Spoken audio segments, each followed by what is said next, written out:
વડોદરાની વાત કરીએ ફ્રોડ ડિજિટલ અરેસ્ટથી હેરાન ખેડૂતે આપઘાત કરી લીધો। કાયા વરોહણના 65 વર્ષીય અતુલભાઈએ દવા પીને જીવન ટૂંકાવ્યું છે।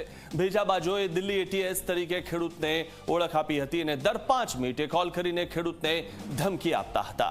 40 કરોડનું ફ્રોડ થયાનું કહીને ડિજિટલ અરેસ્ટ કર્યા હતા ખેડૂતને। ઉલ્લેખનીય છે કે ખેડૂતો આત્મહત્યા કરતા હોય છે ત્યારે કે જ્યારે તેમનો પાક નિષ્ફળ જતો હોય અને તેમને ઘણી બધી મુશ્કેલીઓ આવી હોય, પરંતુ આજે ખેડૂત ભાઈ છે તેઓ ડિજિટલ અરેસ્ટ થયા અને વારંવાર તેમને ફોન કરીને હેરાન કરવામાં આવતા હતા, ત્યારે તેમણે જીવન ટૂંકાવી લીધું છે। ફ્રોડ ડિજિટલ અરેસ્ટથી હેરાન થયેલા ખેડૂતે આપઘાત કર્યો છે। કાયા વરોહણના 65 વર્ષીય અતુલભાઈએ દવા પીને જીવન ટૂંકાવ્યું છે। તો આ રીતે જે લોકો ડિજિટલ અરેસ્ટ કરતા હોય તેમને ઉંમરકેદની સજા થવી જોઈએ, કારણ કે આ ઘટનામાં તેમણે એક વ્યક્તિને મરવા માટે મજબૂર કર્યો છે।